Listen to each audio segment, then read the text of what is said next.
Datang satu lembaga perempuan tua yang sangat menakutkan korang. Perempuan tua tu dalam keadaan yang berkuku panjang.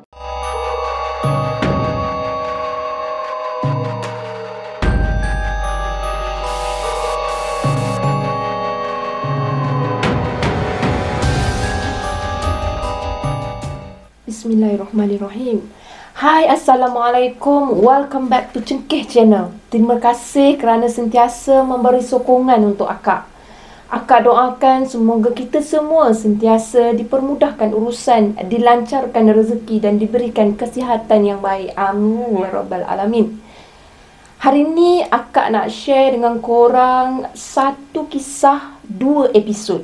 Kenapa akak cakap satu kisah 2 episod? Kerana cerita pada hari ini agak panjang untuk disampaikan dalam satu episod. Okey, hari ini akak akan ceritakan kepada korang kisah mengenai Ainun dan penjaganya. Jadi sebelum kita masuk kepada kisahnya, akak nak ucapkan terima kasih sekali lagi kepada korang kerana sudi mendengar.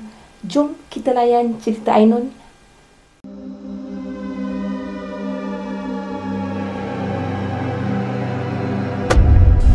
Dari Aisyah radhiyallahu anhu, Rasulullah sallallahu alaihi wasallam bersabda, tidak akan tiba hari kiamat sehingga anak menjadi sumber kemarahan bagi ibu bapanya dan hujan akan menjadi panas.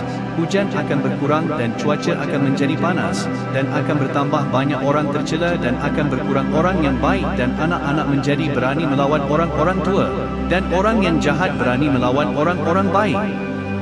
H.R. Tabrani.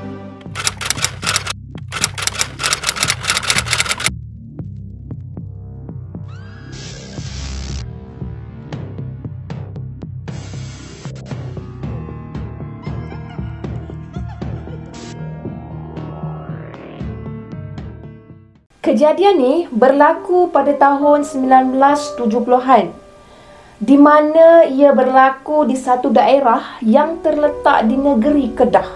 Okey, jadi akak sambung cerita. Kejadian ni telah dialami oleh seorang perempuan cantik yang dikenali sebagai Ainun, bukan nama sebenar. Ainun ni dia tinggal bersama neneknya di satu kampung di daerah tersebut, tahu. Jadi dia ni sebenarnya tak dapat tinggal dengan ibu ayah dia sebab ibu ayah dia bekerja di negeri Perak. Kebetulan ayah dia pun memang orang Perak. Jadinya ibu ayah Ainun ni dia bekerja, jadi dia tak ada masa, tahu, nak menjaga Ainun ni. Atas ihsan dan juga kasih sayang daripada seorang nenek yang dikenali sebagai Mak Esah. Jadi nenek dia ni menerima, orang kata, offer diri lah untuk menjaga Ainun daripada kecil, daripada baby lagi. Jadi untuk memudahkan urusan, segala urusan ni, ibu Ainun ni yang merupakan anak kepada Mak Esah ni bersetuju untuk membenarkan Ainun ni dipelihara dan dibesarkan oleh mak dia, Mak Esah ni. Okey, jadinya Ainun pun tinggallah bersama neneknya di kampung tersebut. Sekali-sekala, lebih kurang dalam setahun tu, adalah masa sekali-sekala mak ayah dia ni datang menjenguk Mak Esah ni, dalam masa yang sama menjenguk Ainun ni, anak dia kan. Jadinya akak nak bagi gambaran macam mana kehidupan Mak Esah di kampung tersebut.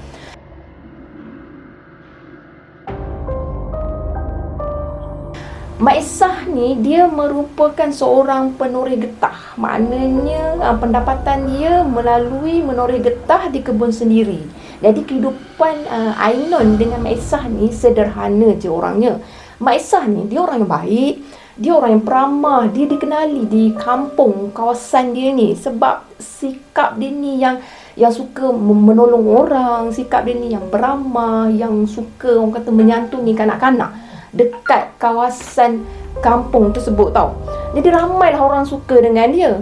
Jadi Mak Esah ni juga sangat dikenali di kampung tersebut, malah di kampung sebelah kiri, sebelah kanan, sebelah belakang, sebelah depan, malah daripada pekan, kerana Mak Esah ni dia ada kebolehan kebolehan dia untuk mengubati penyakit.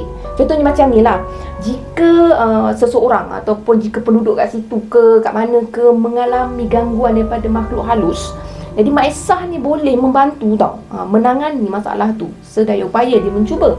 Mak Esah ni juga bukan setakat tu je. Jadi Mak Esah ni boleh ada keupayaan, mana ada kebolehan untuk masukkan susuk, untuk merawat penyakit-penyakit misteri. Lepas tu dia juga boleh, orang kata, menaikkan seri.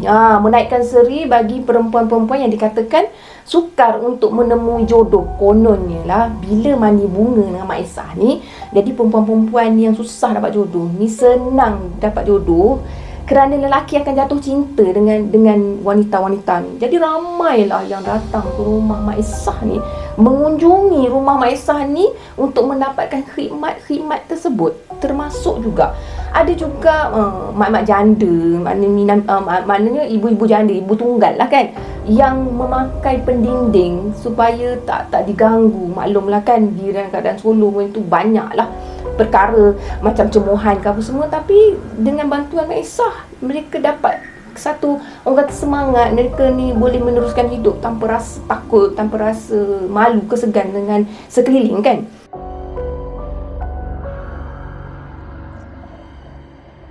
Jadi pendek kata, yang datang dari pekan ke, daripada setempat, daripada penduduk setempat ke, memang tertumpu pada Mak Esah. Mak Esah ni merupakan pengamal perubatan yang senang cakap lah, lebih dikenali sebagai bomoh.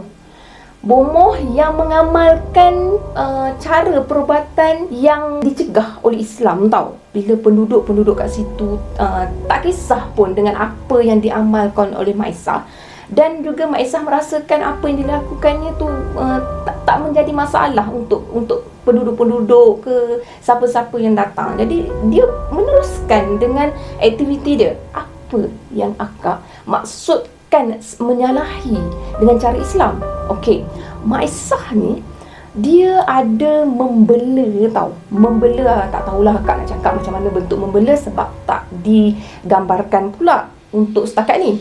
Okey, dalam masa yang sama, Mak Esah ni dia ada menggunakan khidmat penjaga untuk menjaga cucu dia ni. Macam mana akak cakap dia ada menggunakan khidmat penjaga? Dia telah memasang bukan masang, maksudnya dia telah menyediakan tangkal azimat yang diikat pada pinggang Ainun ni. Dan tangkal azimat tu dikatakan digunakan untuk menjaga Ainun ni. Maklumlah, Ainun ni merupakan perempuan yang cantik di kampung tu. Bukan sahaja cantik, Ainun ni berbudi bahasa orangnya, lemah lembut orangnya, sopan santun orangnya, menghormati orang tua. Dan Ainun ni menjadi kegilaan juga pada pemuda di kampung tersebut. Bukan pemuda je, suami orang pun kalau tengok Ainun tu memang meleleh air liur. Macam tu. Bukan setakat tu aja, Mak Esah ni selalu didatangi dengan orang-orang yang entah apa-apa pun. Ada macam orang tua ke, dah tua tapi ada hati juga nak meminang si Ainun ni. Jadi Mak Esah ni rasa macam dirasa macam, ya ada ke orang tua dah tu ganyang, dah tu ganyut macam ni nak minang cucu aku. Macam tu. Jadi Mak Esah ni tak nak lah berdepan dengan dengan kehadiran orang macam ni, yang mana nak jadikan bini nombor 2 lah, bini nombor 3 lah. Jadi merimaskan Mak Esah.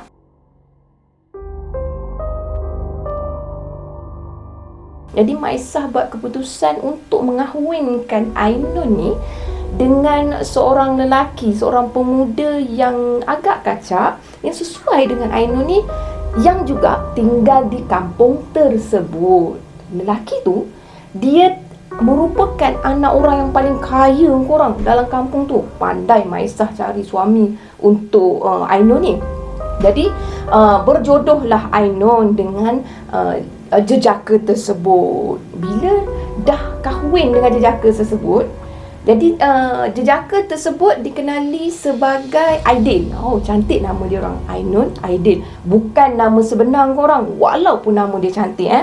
Jadinya Aidil ni pun pindah masuk ke rumah Mak Esah. tinggal bersama Mak Isah, sebab itu adalah syarat yang dikenakan oleh Mak Isah kalau nak kahwin dengan cucu dia. Jadi ikut perjanjian, Aidil pun tinggallah dengan Mak Isah. Sepanjang tinggal dengan Mak Isah, Aidil okey lagi untuk peringkat permulaan.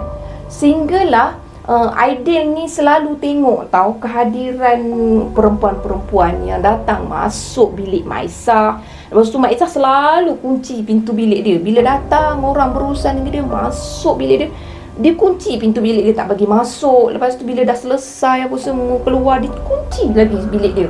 Maknanya dia tak nak Aidil ni buka langsung bilik dia, ambil tahu langsung pasal bilik dia. Jadi Aidil ni dia sekadar merasakan sesuatu yang pelik, dan dia macam nak bertanya dengan Mak Isah ni apa yang menjadi rahsia dalam bilik tersebut. Tapi Mak Isah ni kan, dia macam dapat baca tahu fikiran Aidil ni. Dia macam dapat tahu apa yang bermain dalam fikiran Aidil. Dia cuma memandang Aidil, menjeling Aidil dalam keadaan yang orang kata jelingan yang menakutkan. Macam tu. Dia cuma jeling, bagi isyarat jeling kepada Aidil supaya Aidil ni jangan menyebut hal dia. Okey. Jadi Aidil ni tak berani lah kan nak orang kata nak bertanya. Belum pun tanya, dia dah tak apalah, macam tu tak apalah kan. Jadi satu malam Aidil ni dia bercakap dengan Ainul tau. Dia tanya pada Ainul, apa sebenarnya yang ada dalam bilik Mak Isah tu, sampaikan Mak Isah masuk kunci, tinggal bilik dia pun kunci. Mak Isah macam nak rahsiakan sangat bilik tu. Jadi Ainul cakap dia daripada kecil lagi memang dah dilarang, dicegah untuk masuk ke bilik Mak Isah ni. Jadi dia pun memang mengikut kata Mak Isah. Dia tak adalah rasa macam nak tahu, nak bagi tahu kepada Aidil ni apa yang ada dalam bilik tu. Dia pun tak tahu. Saya pun tak tahu bang. Saya sendiri pun memang dilarang masuk bilik tu. Lagipun nenek tu garang lah bang. Kalau nenek tu jeling dekat saya, jengkil dekat mata dekat saya, itu lebih menakutkan daripada apa yang orang kata, saya tak berani lah macam tu. Jadinya Aidil abaikan keinginan ingin tahu dia tu pada hari tersebut. Jadi keesokan harinya selepas tu, Nenek Isah ni dia macam tahu tau Aidil ni nak menyibuk. Jadi dia pun bercakap dengan Ainun ni. Dia pesan pada Ainun ni. Dia cakap pada Ainun, laki kau tu lain macam sangat tu, sibuk sangat dengan hal nenek ni. Kata macam tu.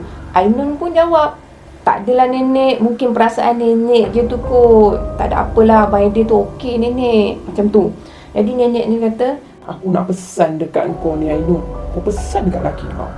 Kau pesan dekat dia, jangan nak menyebuk dengan urusan nenek. Kalau tak nak jadi apa-apa kat dia, jangan menyebuk urusan nenek. Yelah Nek, nanti saya sampaikanlah kepada Abang Aidil. Nenek jangan susah hati tau. Macam tu.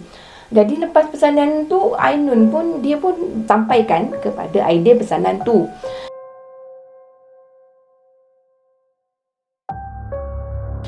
Jadi Aidil ni, dia pernah terlihat Mak Isah ni, dia keluar daripada rumah, bawa satu dulang tau. Satu dulang, di mana dulang tu berisi dengan pulut kuning bersama dengan telur ayam, tak silap dia.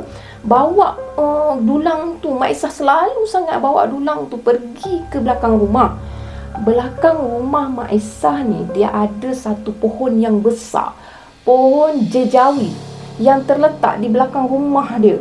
Jadi pokok jejawi tu besar korang. Jadinya bila Aidil orang kata melihat kerap betul Mak Isah ni pergi ke belakang sana dengan hidangan tu, apa yang Mak Isah buat Aidil sendiri pun tak tahu. Jadinya Aidil pun timbullah keinginan ingin tahu lagi. Jadi dia bertanya kepada Ainun. Dia tanya Ainun, dia kata, awak nenek awak tu sebenarnya selalu sangat, saya tengok kerap sangat pergi ke belakang rumah tu, dekat pokok besar tu. Nenek awak buat apa kat pokok tu Saya tengok kan, nenek awak siap bawa pulut kuning dengan telur ayam. Apa nenek awak buat sebenarnya? Jadi Ainun pun dia jawab dengan selamba. Oh, nenek pergi bagi makan dekat belaan nenek. Belaan nenek memang ada dekat pokok tu. Jadi Aidil pun terkejut, macam seolah-olah macam jawapan daripada Ainun tu, Ainun tak ada rasa bersalah tau. Sebab bila kita sebut belaan, dalam Islam, membela adalah syirik dan khurafat. Jadi Aidil ni, dia datang daripada keluarga yang baik, keluarga yang ada pengetahuan agama yang tinggi, dan dia juga dididik dengan cara Islam yang betul. Jadi dia memang betul-betul terkejut melihat respon daripada Ainun dan juga apa yang dilakukan oleh Mak Isah. Jadi Aidil ni, dia menasihati Ainun tau. Dia cakap kat Ainun, awak, kalau saya tegur, awak jangan marah ya. Saya kata, apa yang nenek awak buat ni sebenarnya salah. Perkara ni salah di sisi agama kita tau. Awak kena nasihatkan pada nenek awak. Jadi Ainun pun jawab, saya tak mampu nak nasihatkan dia bang. Saya ni dah cuba nak buka mulut, tapi nenek ni, dia macam boleh faham apa yang saya cuba sampaikan. Saya ni nak fahamkan dekat nenek, jangan buat benda macam ni. Lagipun ada juga kawan-kawan saya yang tegur saya, nenek kau membela, nenek kau membela. Membela tu berdosa. Saya tahu benda tu berdosa, tapi nenek ni setiap kali saya nak cuba nasihat, dia akan jengkelkan mata dia. Jengkelkan, maksudnya dia akan marah saya, dia akan bulatkan mata dia. Takutlah saya bang nak melawan. Kalau awak berani, awak tolonglah saya. Awak kan lelaki. Macam tu. Jadi Aidil ni di dalam berfikir-fikir tau. Berfikir apa semua. Tak apalah, dia kata nanti abang cuba fikirkan macam mana kita nak tolong nenek awak ni. Macam tu. Jadinya Aidil malam tu dia tidur dalam keadaan dia nak berfikir apa yang dia nak buat kan. Jadi sementara tu hari-hari yang seterusnya Aidil ni makin melihat perkara yang pelik. Apa yang peliknya? Ada perempuan datang, bila ditanya Ainun apa perempuan tu buat dengan orang kata pergi ke bilik air apa semua, rupanya Mak Isah ni dia mandikan bunga tau, mandikan bunga pada perempuan-perempuan yang datang daripada pekan, ada daripada sekitar tu, ada untuk naikkan seri pada pandangan orang pada dia, seri pada wajah apa semua. Jadi Aidil pun cakap lah, kalau nak berseri tak susah pun sebenarnya, ambil wuduk, solat, berserilah kita, ambil wuduk, solat. Itu yang Aidil cuba sampaikan kepada Ainun. Jadi Ainun ni dia tak boleh nak buat apa-apa kan. Okey. Jadi kalau korang nak tahu, sejak pada Aidil tinggal dekat rumah tu, Aidil ni dia sering diganggu dengan perkara-perkara yang menyeramkan. Malah dia juga orang kata mengalami mimpi-mimpi yang bukan-bukan, mimpi-mimpi yang menyeramkan tau. Di mana kadang-kadang pada pohon jejau yang besar belakang tu, Aidil ada dengar bunyi suara perempuan ketawa. Kadang-kadang perempuan tu menangis terisak-isak. Kadang-kadang bunyi di mana kata ada macam binatang buas yang berada di belakang rumah. Macam tu lebih kurang bunyi macam mengaum. Macam mana Kak pun tak faham lah kan. Jadi kadang-kadang ada juga bunyi atas atap tau. Atap rumah Mak Isah ni macam batu jatuh yang besar tau. Macam jatuh ketung besar, batu yang besar. Tapi hairan, bumbung rumah Mak Isah ni tak ada pula kemek ke apa ke, tapi bunyi tu memang sangat kuat.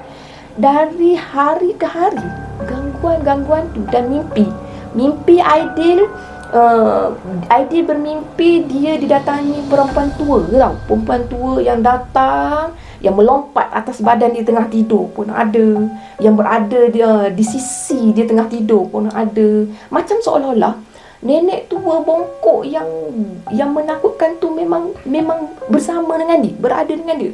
Jadi keadaan tu membuatkan Aidil memang betul-betul tak selesa untuk terus tinggal dekat rumah tu.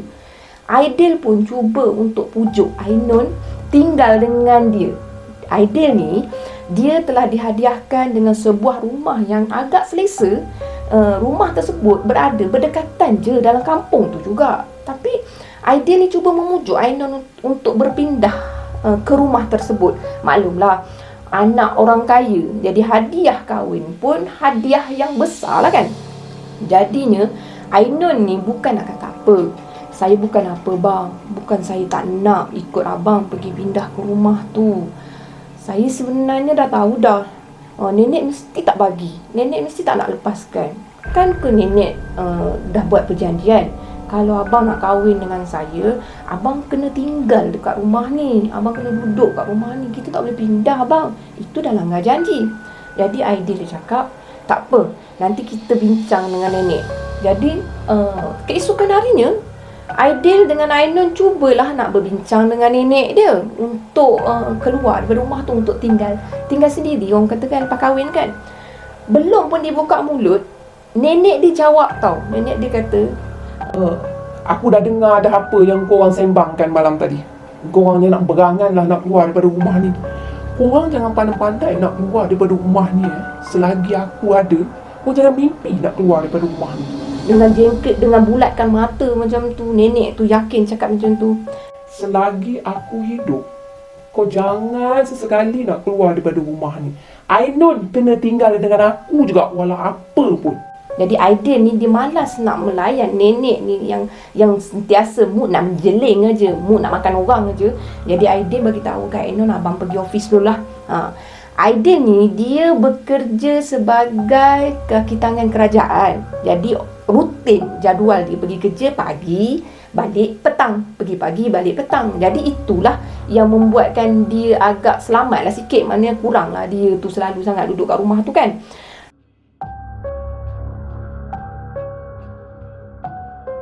Jadinya Aidil ni dengan rasa macam nak marah, orang kata rasa bengang juga kan. Dia pun abang pergi kerja dululah. Dia tak memandang pun ke arah nenek Isah, mana mak Isah ni. Dia pun terus pergi kerja. Jadi selepas dia pergi kerja, dia singgah sebab dia terbawa-bawa dia punya bengang tu. Dia singgah ke rumah mak ayah dia yang akak cakap tadi tahu, yang terletak di kampung yang sama.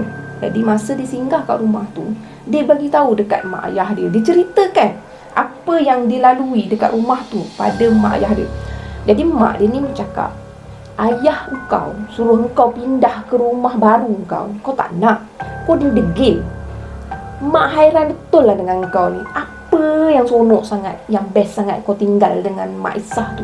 Kalau kau nak tahu, selepas engkau kahwin dengan Ainun tu, orang-orang kawan-kawan mak ni boleh bagi tahu mak tau, kenapalah mak bagi kau kahwin dengan Ainun. Nenek Ainun tu membela kau tak? Mak pun tak tahulah ini fitnah ke, betul ke. Tapi apa yang mak tahu, kawan-kawan mak bagi tahu kalau dia orang tak bagi tahu kahwin dengan Ainun.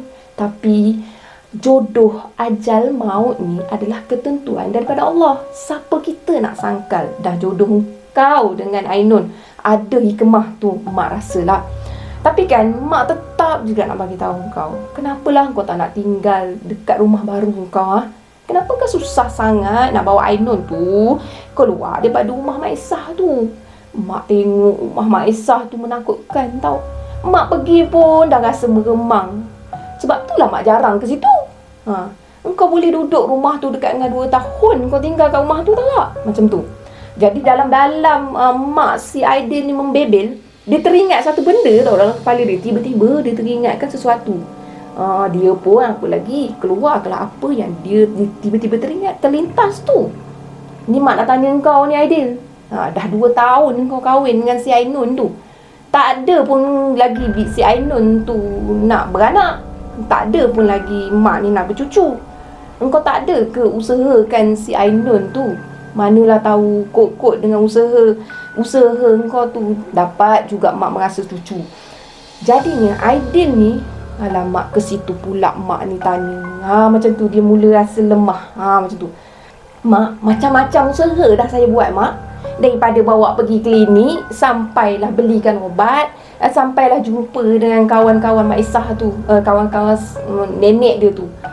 Satu cara pun tak jalan. Tak ada rezeki lagi lah mak. Tak apalah mak, bukan apa. Mak rasa pelik pada Ainun tu. Apa kata kalau kau bawakan Ainun tu jumpa dengan kawan mak. Kawan mak ni dia pandai berbidan. Dia pandai urut-urutkan. Kita usaha je. Bukannya kita nak buat benda yang salah. Ikhtiar itu kan dibolehkan. Kebetulan kawan mak ni nama dia Hajah Aminah.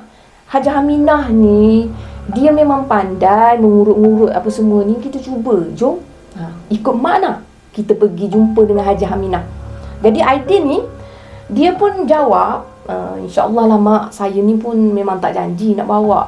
Saya nak bawa si Ainun ke sini pun nenek dia susah betul nak lepaskan. Jadinya biarlah saya berbincang dulu dengan Ainun macam mana. Nanti apa-apa hal Aidil bagi tahu dengan mak. Okey, macam tu. Jadi mak dia ni sebelum Aidil nak balik ni, dia ingatkan lagi pada anak dia. Aidil, mak nak pesan ni, engkau nak duduk kat rumah Mak Isah tu kau kena hati-hati. Mak Isah tu membela.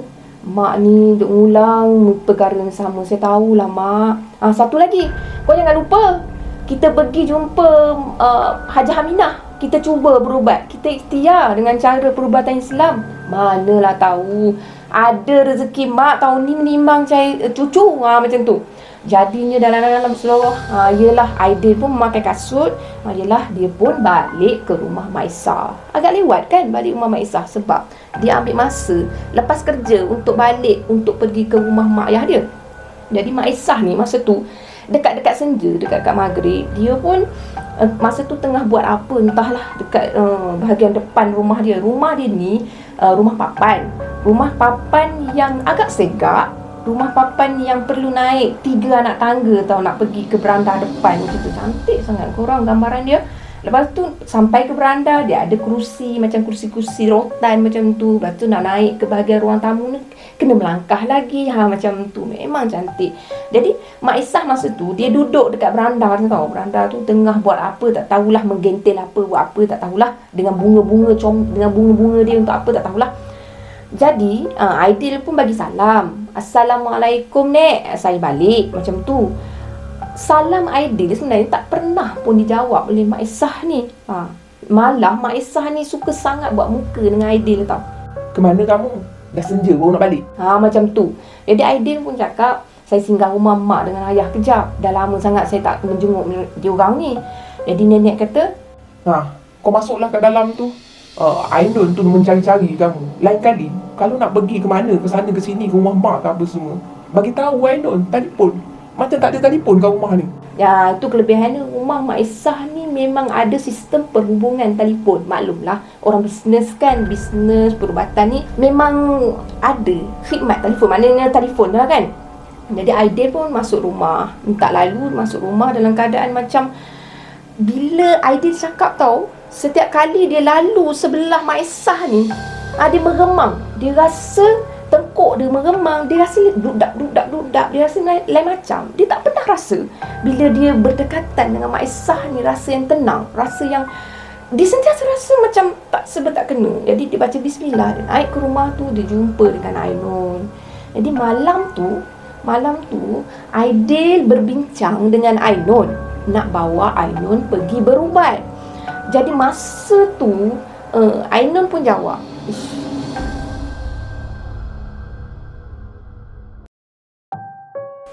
macam tak boleh je bang, macam susah je nak minta dengan nenek nak keluar dari rumah ni, tambah pula nak pergi tidur rumah mak macam tu, kata kan. Tak apalah, kita pergi tidur rumah mak, dalam masa yang sama kita berubat lah, cakap macam tu kan.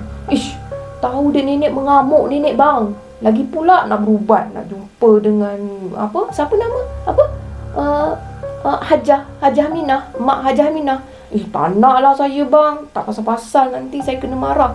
Jadi Aidil ni cakap, tak apa, kita try dulu, kita cuba dulu, yakinkan. Kita cakap macam ni, kita cakap kita ni dah lama tak pergi tidur rumah mak ayah. Jadi kita pergi rumah mak ayah tu sebab nak jemput mak ayah nak tidur. Abang cakap lah semalam mak ayah rindu sangat dengan Ainun. Jadi Ainun pun beralah sebab dia kan lemah lembut, sopan santun, dia hormat suami dia. Yelah. Jadi esok pagi Ainun cuba minta dengan nenek. Manalah tahu kok nenek lembut hati. Jadi keesokan harinya Ainun pun minta izin daripada Mak Isah ni nak pergi tidur rumah mak mertua dia. Mula-mula Mak Isah melarang. Tak payahlah kamu ke sana. Duduk je lah dekat sini. Nak buat apa pergi ke sana? Pergi sekejap-sekejap tak payah tidur, tak boleh ke? Macam tu. Mak Isah mempertikaikan, kenapa perlu tidur kat sana? Alah nek, sekejap je nek, 3 hari je nek. Bolehlah nek, lama sangat dah Ainun tak melawat mertua Ainun. Bolehlah nek. Ainun pun dah lama tak nimbang dengan mertua Ainun. Ainun terasa macam nak makan sesuatu yang air tangan daripada mak mertua Ainun. Bolehlah nek. Jadi atas pujukan daripada Ainun dan juga ihsan daripada Mak Isah tu, Mak Isah pun melepaskan Ainun pergi ke rumah mertua dia untuk tidur dekat rumah mertua dia dalam keadaan curiga tau. Dia merasa curiga, dia merasa was-was. Dia rasa macam tak nak lepaskan Ainun pergi ke sana.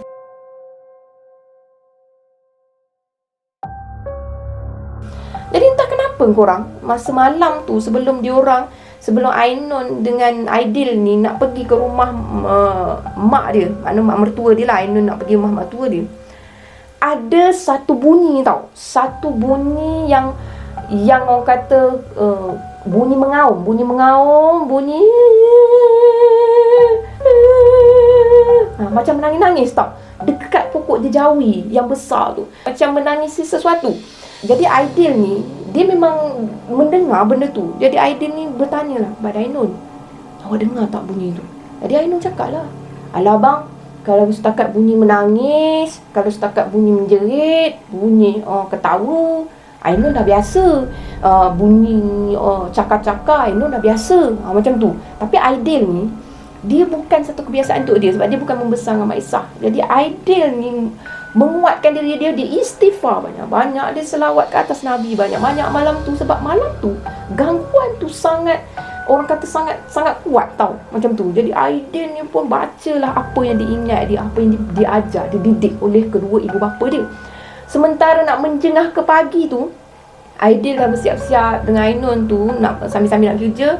Jadi Ainun pun dah siapkan barang-barang semua, minta izin nenek dia, "Nek, Ainun nak pergi rumah Abang Aidil, Mama Abang Aidil, nenek jaga diri tau."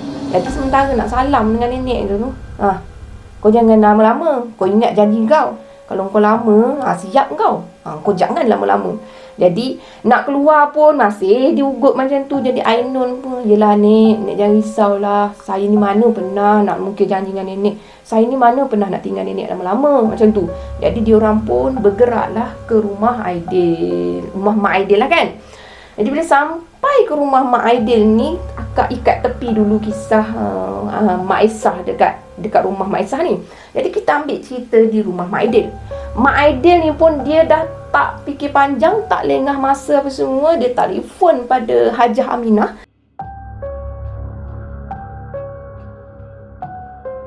Buat temu janjilah untuk jumpa dengan Hajah Aminah ni selepas maghrib hari tersebut. Jadi Aidil ni pun dia dah balik kerja semua kan. Dia pun bawa lah mak dia, ayah dia, Ainun ni pergi ke rumah Hajah Aminah. Diorang bagi salam, "Assalamualaikum," macam tu. Masuk elok-elok, beradab elok-elok rumah orang, naik rumah orang elok-elok. Kebetulan pula Hajah Aminah tu memang kawan kepada Mak Aidil. Bersembanglah mereka dengan rancak. Jadi Mak Aidil ni dia berceritalah apa yang dia hajatkan untuk Ainun ni. "Kau tolonglah tengokkan menantu aku ni. Aku ni pun tak tahulah, mungkinlah orang kata kalau kau tolong urut-urutkan dia, tengok apa yang patut. Mungkin ada kot salah urat ke, salah apa dia punya peranakan ke, kau boleh betulkan. InsyaAllah dengan izin Allah ya. Kau bolehlah baca-bacakan apa yang kau tahu kan. Kau bolehlah, manalah tahu ada rezeki dapat cucu aku tahu ni."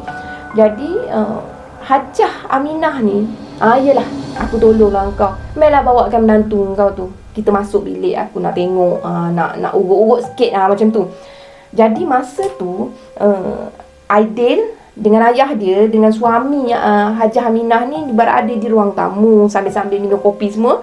Sementara tu Hajah Aminah dengan Mak Aidil dengan Ainun ni pergi ke satu bilik. Satu bilik tu nak urut-urut apa semua kan. Dia masuk dalam bilik tu macam biasa. Alhamdulillah macam biasa. Ainun ikut. Ainun ni dia budak baik.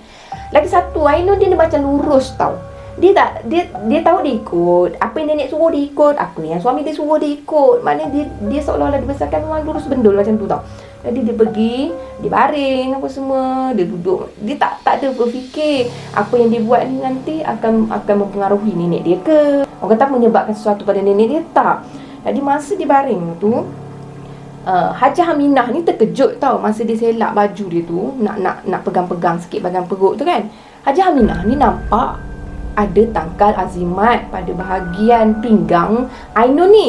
Jadi Hajah Aminah ni bertanya pada Ainun. Ainun kan lurus. Dia pun cakap lah, nenek yang pasangkan. Daripada kecil lagi nenek cakap azimat ni akan jaga dia, akan jaga Ainun ni daripada gangguan ke apa ke macam tu lah.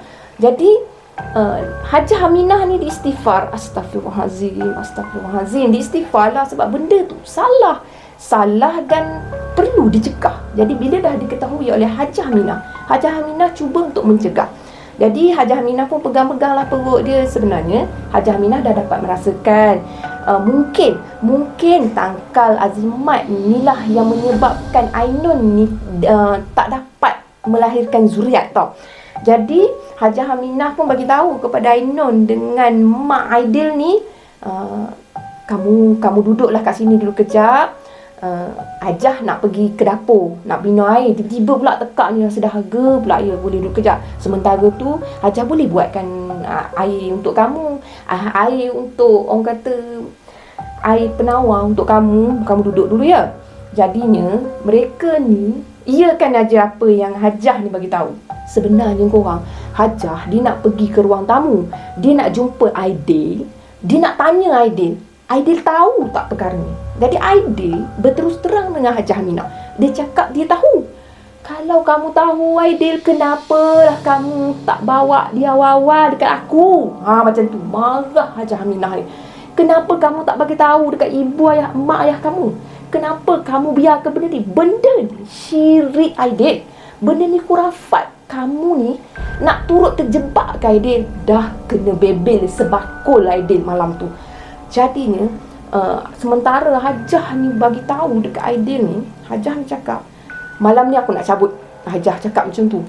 Jadi bila Hajah tu sebut, malam ni aku nak cabut benda tu.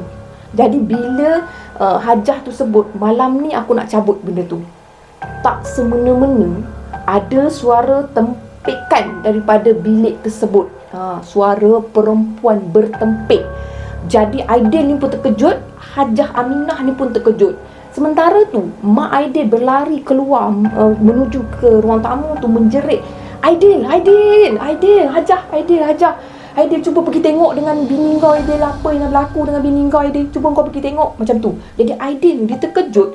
Jadi Aidil semualah mulalah lari ke bilik tersebut disebabkan keadaan Ainun masa tu berpakaian yang agak tak lengkap. Jadi ayah Aidil bersama dengan suami Hajah Aminah ni tak dapatlah nak masuk bilik tu. Kira menghormati kepada wanita yang tak berpakaian penuh kan. Jadi diorang duduk kat luar. Jadi Aidil ni terpa ke arah Ainun ni. Jadi Aidil ni terkejut tengok Ainun duduk dalam keadaan membongkok. Bukan duduk lah, maksudnya berada dalam posisi membongkok korang. Membongkok dengan tangan dia, Kak bagi gambaran tangan dia macam ni, mengeras macam ni, dalam keadaan dia cuba untuk macam nak cakap mencapai Aidil tau. Mencapai Aidil dalam keadaan mencakar-cakar. Sementara tu kulit, orang kata benda tu menunjukkan wajah yang menakutkan masih dalam diri Ainun sebenarnya. Tapi dengan mata yang kemerahan, yang menjengkel macam bulat macam tu, tiba-tiba Ainun bercakap dalam suara yang garau. Engkau jangan cuba pisahkan aku dengan cucu aku. Aku bagi amaran pada kau. Engkau jangan cuba pisahkan aku dengan cucu aku.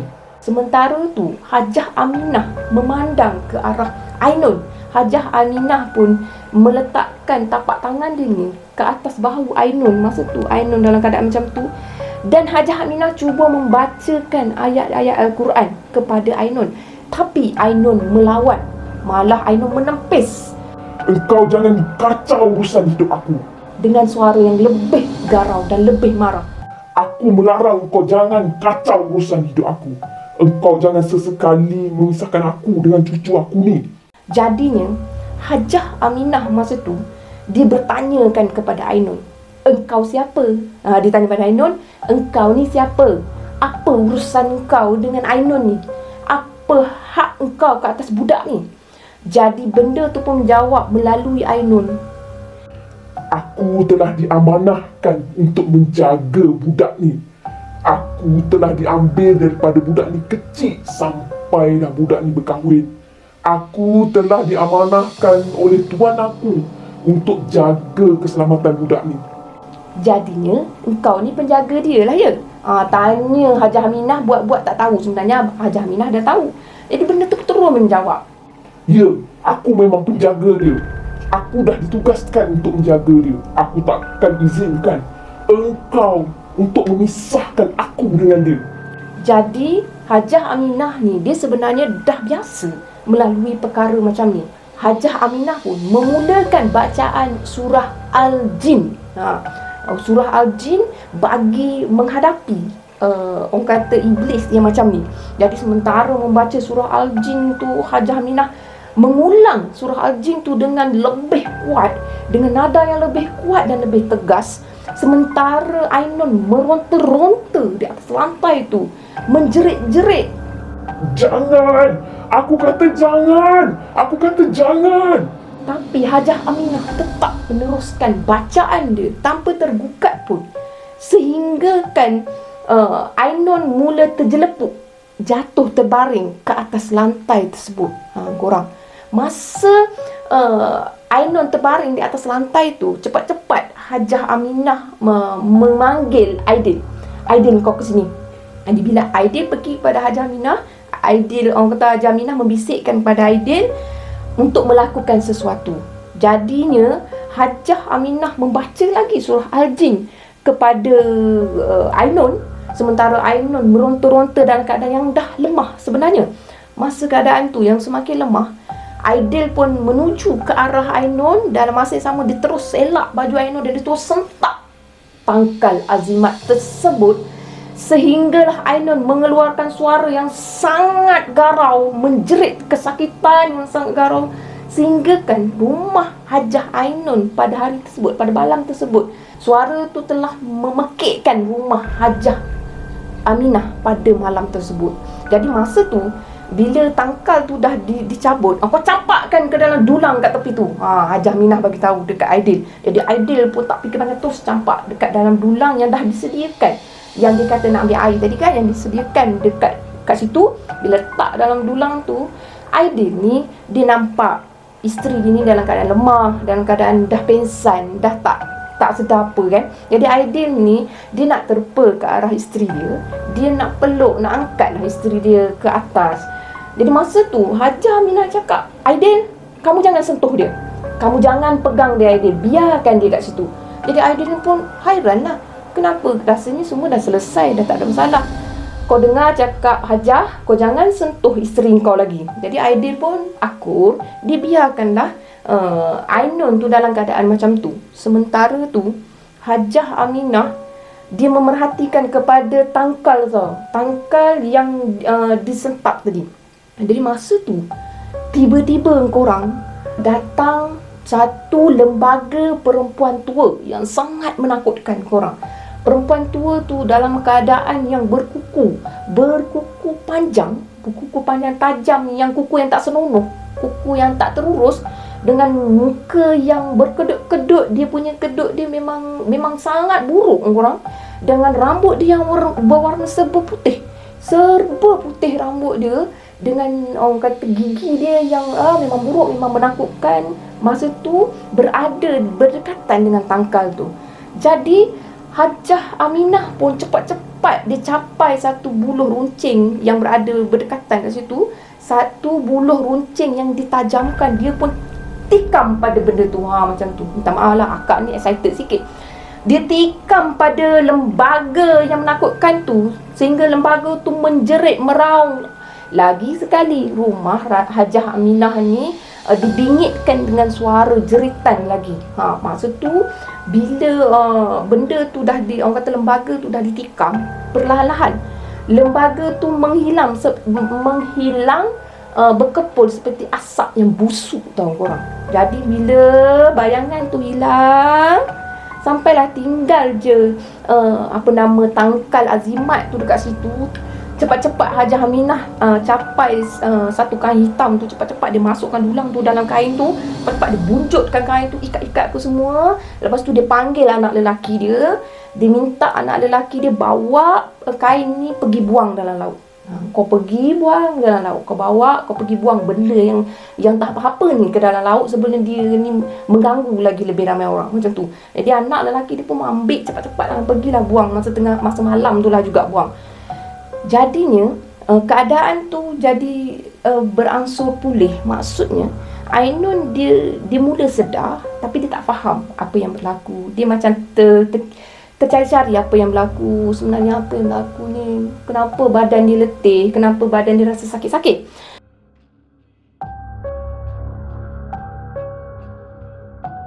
Okey, jadi selesai untuk malam tu, alhamdulillah keadaan Ainun ni, orang kata walaupun dia dalam keadaan lemah semua, tapi dia dah tak diganggu oleh benda yang nenek tu menakutkan tadi. Okey, jadi Hajah Aminah memesan kepada Aidil ni untuk datang sekali lagi keesokan harinya dengan membawa kain batik untuk dia, orang kata, buat persalinan lah. Sebab Hajah Aminah ni nak mandikan Ainun ni. Dalam masa yang sama dia nak bersihkan Ainun ni lah daripada benda-benda yang macam ni. Jadinya mereka pun, maksudnya Aidil dengan ahli keluarga dia termasuk isteri ni pun baliklah ke rumah. Sementara tu masa malam dia orang nak tidur, maksudnya Ainun nak tidur malam tu kan. Malam tu yang malam dia dalam keadaan dah lah badan itu letih, badan dah sakit-sakit, orang kata berlawan dengan benda tu. Ainun telah dihadirkan dengan mimpi-mimpi yang menakutkan. Mimpi tu datang non-stop. Maksudnya Ainun tak dapat tidur langsung malam tu. Sebab bila dia pejam mata, dia nampak lembaga perempuan tua ni mengejar-ngejar dia, tau. Bila dia pejam mata, dia nampak perempuan tua ni menangis-nangis pada dia. Bila dia pejam mata, dia nampak lembaga tu. Sentiasa nampak lembaga tu sampailah dia buat keputusan yang dia akan berjaga malam tu bersama dengan Aidil. Jadinya Aidil ni dia sayang kat isteri dia, dia kesian kat isteri dia. Dia orang berjaga malam tu. Alhamdulillah tak ada gangguan secara, orang kata, secara dalam keadaan berjaga. Tapi itulah, bila dia nak tidur tak boleh nak tidur. Walaupun dia baca ayat-ayat yang, orang kata, ayat-ayat pendinding, tapi dia tetap didatangi dengan lembaga nenek tua tu. Sampailah esoknya Aidil membawa balik semula ibu bapa dia dengan Ainun ni pergi berjumpa dengan Hajah Aminah ni sekali lagi di waktu yang sama selepas maghrib juga. Sebab Hajah Aminah ni dia bekerja, dia ustazah, dia mengajar mengaji, dia mengajar orang tua mengaji, kanak-kanak mengaji. Jadi dia siang memang dipenuhi dengan aktiviti macam tu. Jadi mereka ni pergi waktu selepas maghrib macam tu. Jadi selepas pergi tu, Hajah Aminah macam biasalah menyapa, membawa dia orang masuk semula, apa semua dalam rumah semua. Jadi Hajah Aminah pun bertanya kalau ada bawa tak kain batik yang Hajah suruh bawa.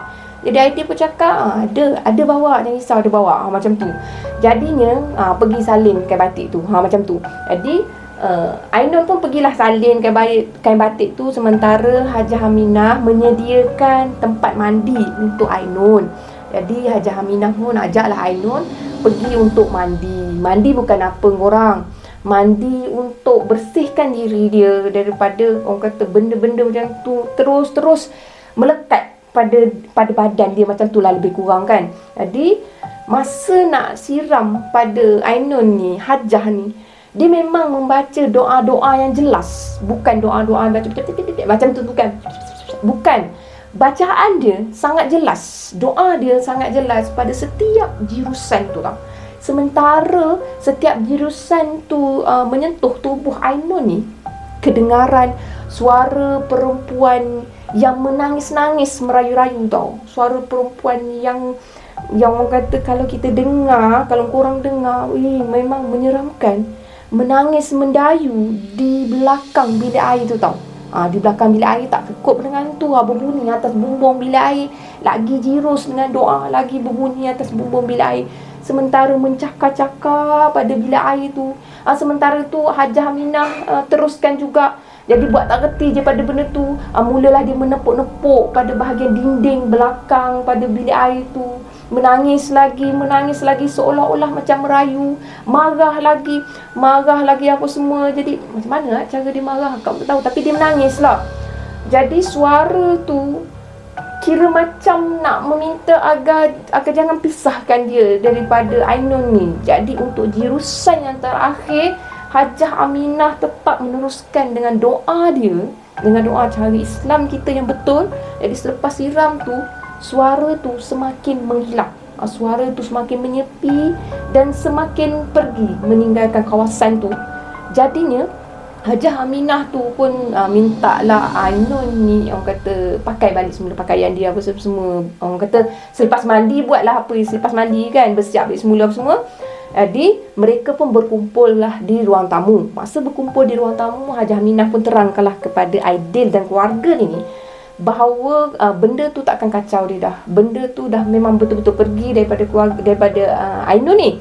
Jadinya memanglah kalau diikutkan Hajah Aminah bagi tahu mungkin pendamping ni, penjaga ni lah yang menghalang Ainun ni daripada melahirkan zuriat. Macam tu. InsyaAllah dengan izin Allah, kita banyak-banyakkan berdoa, amalkan perkara yang baik. InsyaAllah tahun ni ataupun bila-bila adalah rezeki kamu tu Aidil. InsyaAllah. Kira Hajah pun tak boleh nak janji sebab Hajah tak boleh nak bagi apa-apa keputusan. Jadi usahalah, insyaAllah kita cuba.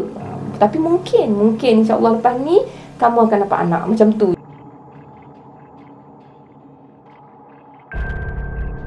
Jadi selepas tu Aidil ni pun minta diri balik. Sementara Hajah Aminah memesan lagi, Aidil, kalau ada apa-apa yang kamu perlukan, kamu jumpa dengan Hajah. InsyaAllah Hajah akan cuba bantu kamu lagi. Ada tu lagi lepas ni kamu nak jumpa Hajah. Macam tu lah kan. Jadinya Aidil pun dengan mak ayah dia pun baliklah ke rumah dia. Sementara tu, apa yang berlaku kepada Mak Isah? Yelah, bila dalam keadaan macam ni, bila salah satu daripada apa yang diambil oleh Mak Isah ni dah dihapuskan, apa yang akan berlaku kepada Mak Isah di rumah dia? Cuba korang fikirkan. Jadi untuk mengetahui kisah seterusnya mengenai apa yang berlaku kepada Mak Isah, korang kena ikuti episod yang kedua untuk cerita akak kali ni. Jadi akak nak bagi rumusan dekat sini korang. Apa yang baik korang boleh ambil jadikan tauladan. Apa yang buruk korang jadikan sempadan. Maksudnya memakai susuk itu salah di sisi agama Islam. Korang jangan sesekali buat. Memakai tangkal juga salah. Tak kisahlah tangkal tu sekadar benang di tangan pun, itu adalah syirik dan khurafat. Jadi kita perlu berpegang kepada ajaran Islam sebaik-baiknya. Tak ada ilmu, kita belajar. Ada ilmu, insyaAllah kita akan jadi lebih baik. Bye korang. Assalamualaikum. Terima kasih.